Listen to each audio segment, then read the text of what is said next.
Last year, I made an Evil Wrestlers video and said it would probably be my last one, as I didn't believe there were any possible entries left, since I thought the only wrestlers that people still considered evil were just assholes or crazy cokeheads like New Jack. But it turns out there are some more morally ambiguous wrestlers out there, so I decided it was time to revisit them while using as little WWE-owned footage as possible, because I'm really tired of them hitting me with copyright claims. Here are 6 more of the most evil wrestlers.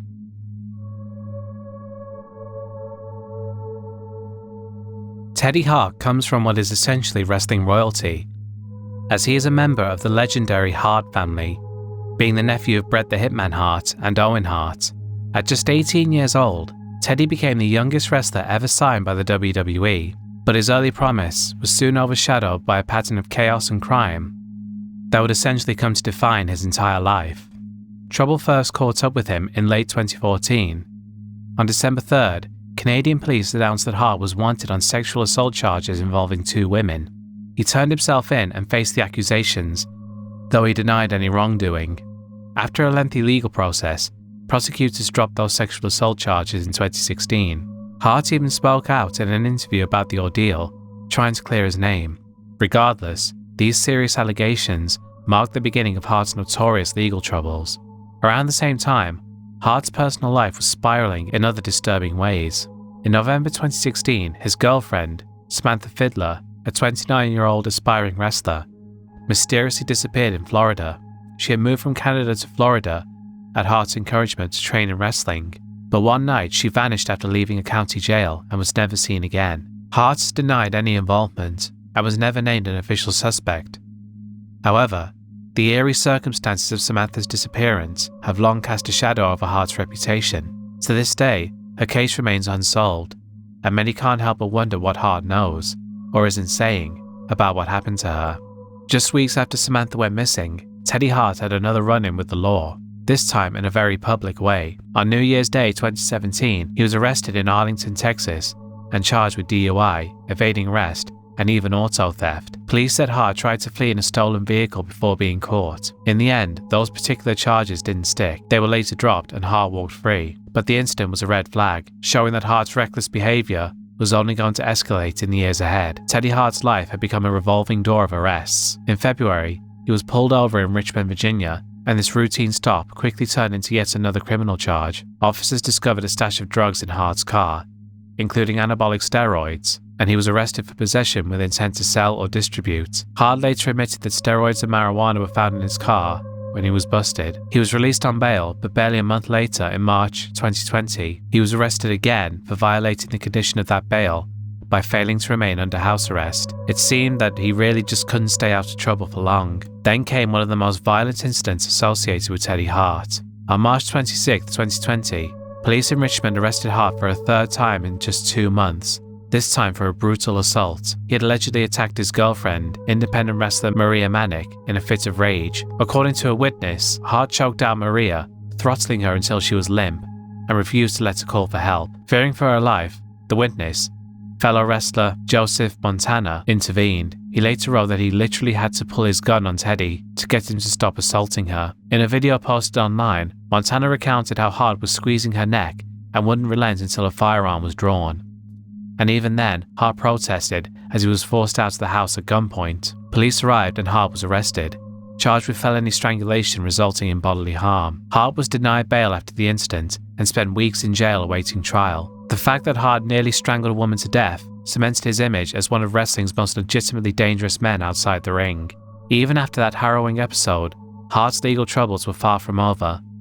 By the fall of 2020, he had gotten in trouble again. On October 22nd, Hart was tracked down in Texas and booked into jail in Fort Worth. It turned out he had been named a fugitive from justice there months earlier. The Texas charges were serious: injuring a disabled person, evading arrest with a vehicle, and possession of a controlled substance. In fact, these were the very same charges Hart had originally faced in a 2016 case in Texas. Essentially, authorities say Hart had violated his probation or parole from that old 2016 incident, which triggered a warrant to haul him back to Texas. After finishing a brief jail sentence in Virginia, Hart was extradited to Texas to answer for the older charges. He sat in jail, As the injury to a disabled person case was revisited, it was quite a convoluted situation, spanning several states and years, but it boiled down to another arrest and more time behind bars for Teddy Hart. Unbelievably, the pattern continued into 2021 and beyond. In February, he was arrested yet again, this time picked up in Northern Virginia on those outstanding Texas charges. Most people would take all of these arrests as a cue to lay low, but Teddy Hart is clearly just a complete idiot. By 2023, he was released from prison again and seemingly up to his old ways. In July,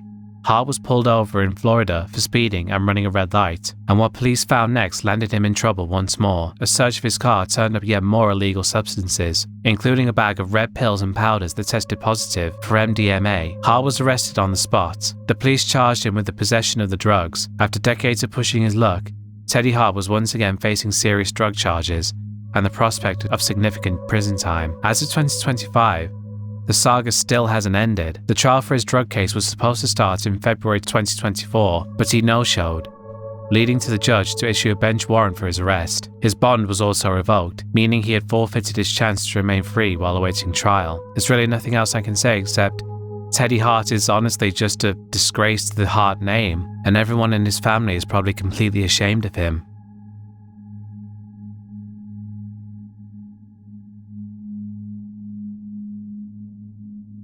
David Starr was once an up-and-coming wrestler on the independent scene, celebrated for his in-ring talent and his outspoken activism. Though he's American, he made a name for himself wrestling overseas, becoming a top attraction here in the UK and Ireland, and collecting championships in promotions around the world. He prided himself on being a voice for wrestlers' rights, portraying himself as a leader of a wrestling union to improve working conditions. But outside the ring, a far darker reality was brewing, and it would soon destroy his career. That dark reality came to light in mid-2020. In June of that year, one of Starr's former girlfriends, a woman named Victoria, publicly accused him of horrifying sexual abuse, including outright rape. She posted a lengthy open letter describing the trauma he had inflicted on her. In her message, she did not mince words. She said, quote, "You rape women and you gaslight them after." She referenced a particular night in a hotel where he allegedly forced himself on her and later pretended not to remember it. According to her, that wasn't even the only time he coerced her into sex, adding that he pressured a lot of women into it. Victoria's letter painted Starr as a manipulative serial abuser. She even outright called him a sociopathic serial rapist who had mentally, emotionally, and sexually tormented his partners. She revealed that he had kept files of old messages to discredit her in case she ever spoke up, and said that every woman who's dealt with David Starr is tired of his abuse. In short, Starr's ex-girlfriend accused him of being a predator hiding in plain sight. Her speaking out opened the floodgates. Within days, multiple other women came forward with their own stories of mistreatment at David Starr's hands. Allegations piled up of sexual, emotional, verbal, and even financial abuse stretching back years. What started with Starr's ex-girlfriend quickly morphed into something much bigger. The wave of stories became known as the hashtag Speaking Out movement, often described as wrestling's Me Too movement. For a business that had long swept such horrors under the rug, the accounts were explosive, and David Starr was at the epicenter of it, as the first wrestler publicly accused in the movement. Faced with these damning accusations, David Starr responded publicly on social media. He denied ever raping his ex, insisting that he didn't do what she was accusing him of, and that he wasn't a sexual predator. However, in the same post, he admitted to a pattern of abusive behavior in his relationships. Starr acknowledged that he was an awful partner, confessing that he'd been, in his own words, an emotionally immature dickhead. In a soul-searching letter he wrote, but never sent, amid the scandal, Starr even conceded that just because he didn't hear an explicit no at the time, didn't mean he had consent, writing that a lack of a verbalized no doesn't mean consent.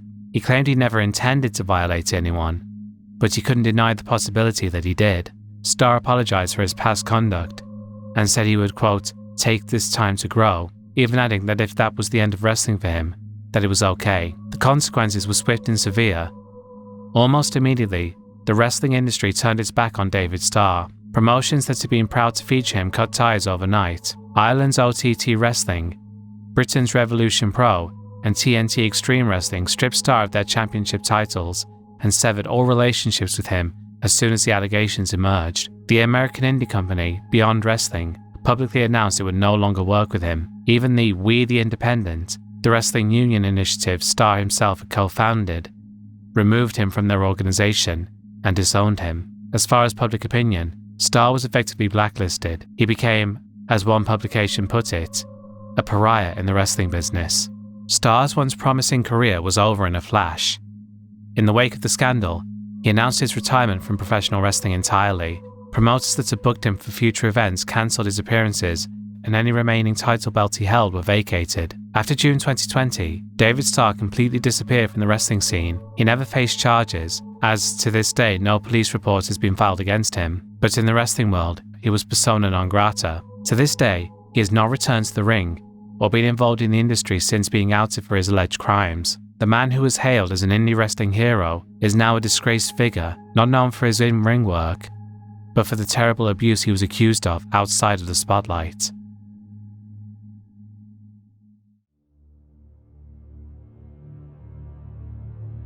Mike Imburgia started wrestling in 1990. His first ring name was Tower of Doom. He bounced around Puerto Rico and other territories, scraping by to make a living while learning the basics. At 6'6" and pushing 420 pounds, he had the size, but really not much else. In 1996, Imburgia walked into the dying United States Wrestling Association and became Macho Warrior Rick Hogan. Have you heard of the Macho Man, Randy Savage? Have you heard of Nature Boy, Ric Flair? Have you heard of Hulk Hogan? Well, I got something better than that. You got something better than all those guys? Better than that, and I want to bring him out right now. People, this is the next great superstar in professional wrestling. Bring him out here right now. Who is it? Bring I him want to out see here. this. It's Yeah, I do too. Macho Warrior Rick Hogan. The Macho Warrior, Rick Hogan, yeah. Oh, boy, look at that. I'm going to take you right to the top. You tell these people exactly what you're going to do, Macho Warrior. Turn around. Well, let me tell you something. Randy Hales, Corey Macklin, yeah. Everybody comes here to the USWA to come and get the gold. Well, this man right here, Mr. I like to call him manager, is gonna lead me to that title. And Jerry Lawler, brother, Corey Macklin, brother, all my brothers out there and brothers at home, dude, what you gonna do when the Macho Warrior runs rampant on the USWA, brother? The name tells you everything. He literally combined Hulk Hogan, Ric Flair, Macho Man Randy Savage, and the Ultimate Warrior into one character, while looking more like Mick Foley's Dude Love character. Instead of the muscular, charismatic icons, you got to know Beast Guy in cheap sunglasses and a bandana, wearing a t-shirt that said Macho Warrior Rules, and a pair of pants because actual wrestling trunks weren't an option at his size. His manager, Randy Hales, would grab the microphone and announce that Hogan was from Space Mountain, Charlotte, Venice Beach, and parts unknown, mashing together the hometowns of the wrestlers he was ripping off. During matches, Imburgia would cycle through their signature moves and catchphrases. He'd pose like Hogan, strut like Flair, point to the sky like Savage, and shake the ropes like Ultimate Warrior. But he looked less like an actual wrestler and more like a giant child just doing impressions. On October 28, 1996, he beat Brian Christopher to win the USWA Heavyweight Championship. His manager interfered throughout the match, tripping Christopher and eventually knocking him out with a briefcase. The title win meant nothing. The USWA was a vanity project at that point, run by Jerry Lawler and his partner Jerry Jarrett, who had a reputation for paying wrestlers almost nothing. The company was working out of nearly empty arenas in Memphis. By November 1997, the whole operation folded. After leaving the USWA, Imburgia went back to calling himself Tower of Doom and kept working independent shows. He appeared in the 1997 Pro Wrestling Illustrated 500 rankings at number 423. The magazine noted he was the former USWA champion, who had been known as Macho Warrior Rick Hogan, but was now back to being Tower of Doom. That was basically the peak of his career, a footnote in a magazine listing 500 wrestlers. By 2002, Imburgia was done with wrestling. He was working as a DJ at Bristol's Show Club and Review, a strip club in his hometown of Monroe, Ohio. He'd also gotten into promoting, running small independent wrestling operations called Off the Hook Wrestling and Real Deal Pro Wrestling, though nothing came of either promotion. On April 19, 2002, the Warren County Drug Task Force executed a search warrant at Imburgia's home. They seized his PC, discs, and other documents. John Burke, commander of the task force, told the Cincinnati Enquirer they found significant amounts of indecent images of children on Imbergia's computer and other disks. Berg specified they were talking about very young teens. He wouldn't say whether there was evidence Imbergia had sold or shared the files over the internet. On June 10, 2002, a grand jury indicted Michael Imbergia on 10 charges of pandering sexually oriented material involving a minor. The owner of Bristol Show Club was also indicted of 2 felony counts of promoting prostitution in a separate matter. The wrestling character who thought he could be 4 legends at once turned out to be a guy with illegal material on his PC. His absurd ring persona became a punchline in wrestling circles, but the real story ended with criminal charges and the destruction of whatever small legacy he might have had. The USWA had handed their heavyweight title to someone who would be arrested for possessing CP 6 years later. Jerry Lawler, who smiled next to him in promos, never addressed it publicly. Imbergia's career highlights amounted to a few months holding a worthless belt in a dead promotion and getting ranked 423rd in a magazine. His name occasionally appears on wrestling websites as a curiosity, the fat guy who tried to be everyone and ended up being nobody worth remembering.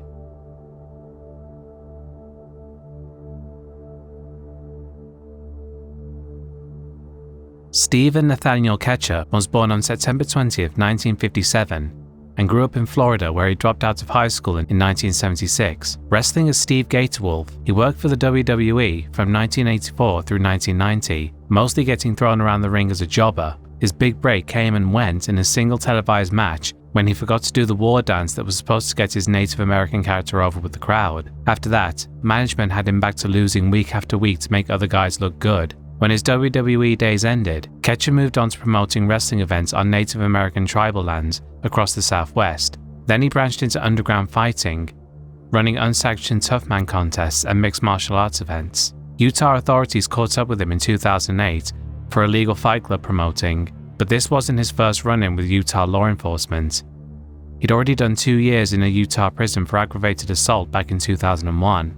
By 2013, Ketcher was working as a long-haul truck driver, moving between Denver, Ohio, and Florida. That spring, he moved in with a woman he knew and her teenage daughter in Grand Junction, Colorado. The girl was 14 years old when Ketcher started sexually assaulting her. Court testimony would later reveal that Ketcher engaged in as many as 60 sexual encounters with the victim over approximately 6 months. The girl was initially afraid to report what was happening because, quote, Stephen was a former pro wrestler and big. According to court documents, Ketcher told the girl he would kill himself if she told anyone about the assaults, because he didn't want to go back to prison, because him killing himself would have been such a tragic thing to happen, wouldn't it? The psychological manipulation kept her silent for months, while Ketcher continued preying on her in her own home. The situation finally came to light when Ketcher began threatening the victim's mother, and only then did she find the courage to reveal what had been happening. Once the girl came forward, Mesa County authorities moved quickly.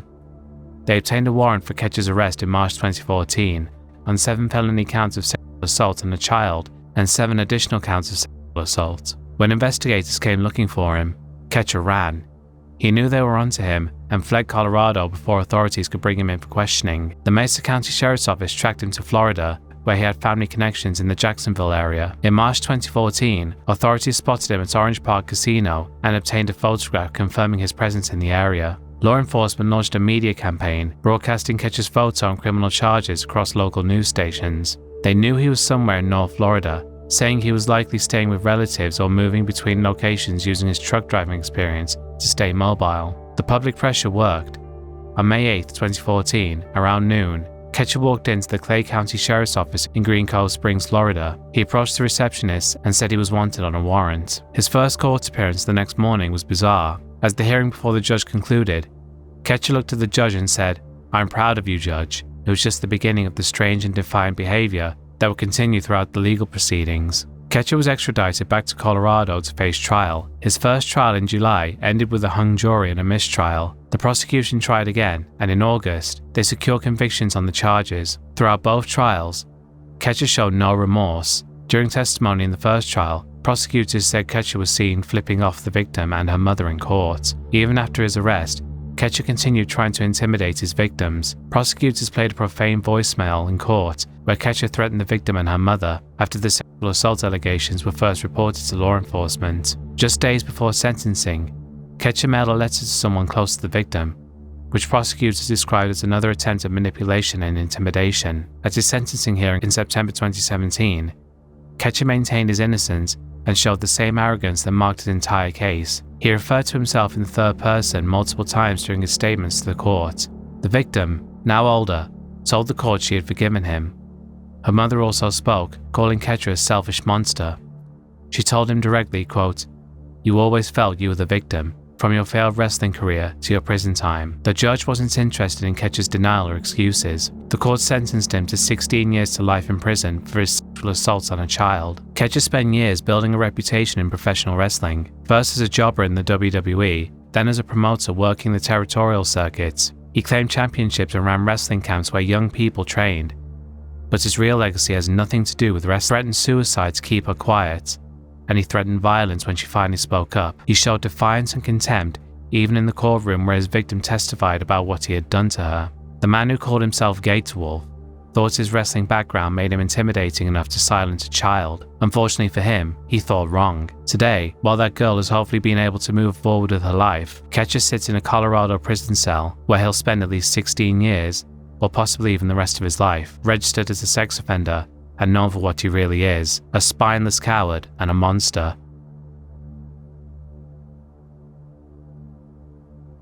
By the way, someone will probably point this out in the comments, but Gator Wolf apparently died in 2017, the same year he was convicted, but I really can't find anything online that actually proves this. No specific date or cause of death anywhere. So unless information like that actually shows up, I'm just going to have to assume he's still alive and still in prison.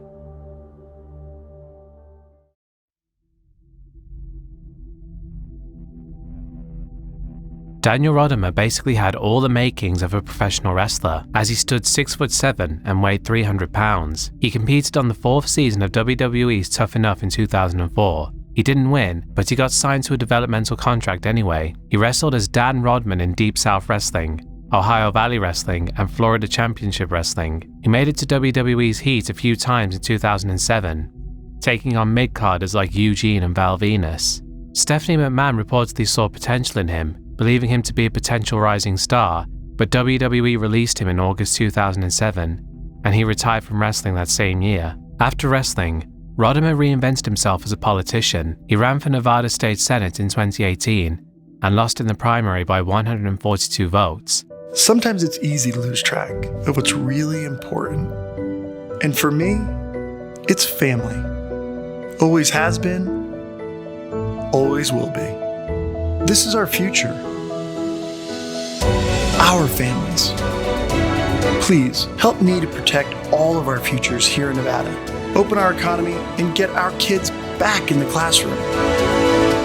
I'm Dan Rodimer, and I approve this message. Then he ran for Congress in Nevada in 2020 with Donald Trump's endorsement. He lost to Democrat Susie Lee by about 3%. At that point, he and his family moved to Texas, with him saying he wanted them raised in a constitutional-friendly state. Minutes before the filing deadline in March 2021, he jumped into a special election for Texas' 6th congressional district, but he lost that one too. What people at the time didn't know was that Rodimer had a history of violence. He'd been accused of assault 3 times over the years. Back in 2010, he was arrested on battery charges and entered a deferred prosecution agreement to avoid conviction. The details of those earlier incidents were never fully made public, but they established a pattern. On October 29, 2023, Rodman attended a Halloween party at Resorts World Las Vegas in a suite at the Croxford Hotel. The guest list included an F1 driver, Instagram influencers, and various Vegas party people. The host had set up what they called a, quote, fun room in the bathroom, with lines of cocaine laid out next to a $100 bill. Daniel was at the party dressed as Ken from Barbie.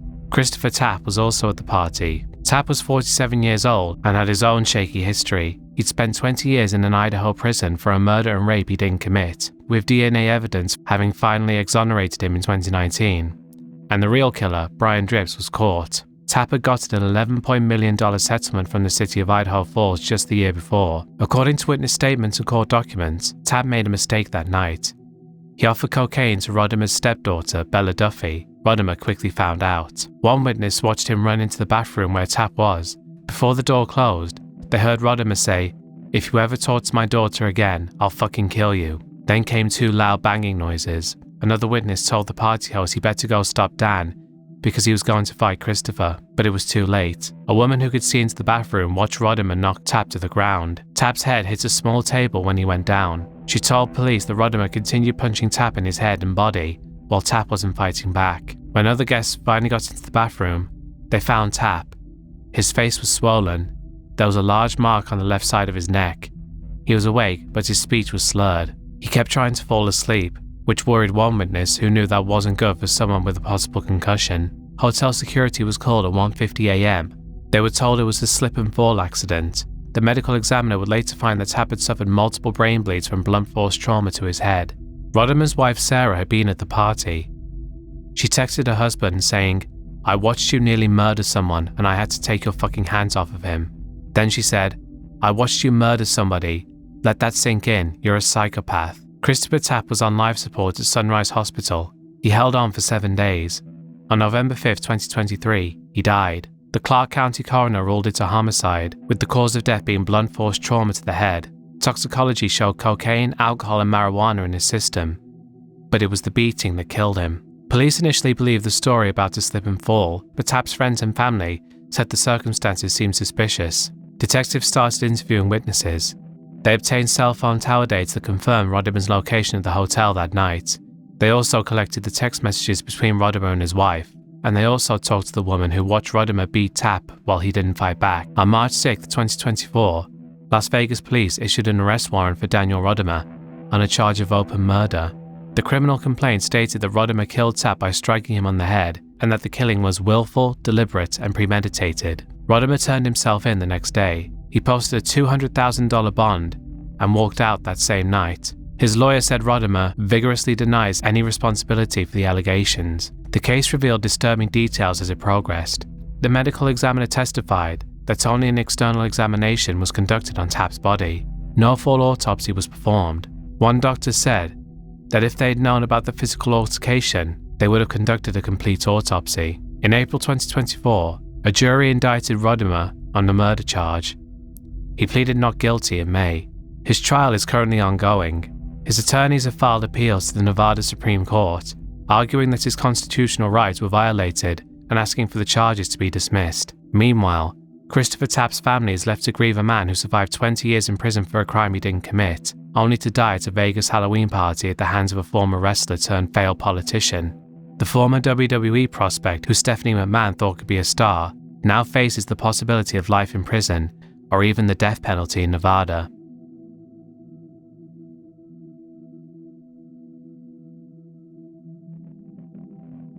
Billy Jack Haynes was best known for his time wrestling in the 1980s, famous for his muscular cowboy persona and a notable appearance at WWE's WrestleMania 3 in 1987. But outside the ring, Haynes' life veered into real darkness marked by drugs, violence and crime. He always had a volatile temper and serious substance abuse problems, even during his wrestling days. In one incident, he overdosed during a flight, causing an emergency landing and leading the WWE to fire him in 1988. Fellow wrestlers recall that Haynes was prone to outbursts. He even got into backstage fights, once slapping manager Percy Pringle, better known as Paul Bearer, and smashing another wrestler's head into a sink over a trivial dispute. These were the early signs of the dangerous behavior that would soon come to define his life. After leaving wrestling, Haynes openly admitted to a life of crime.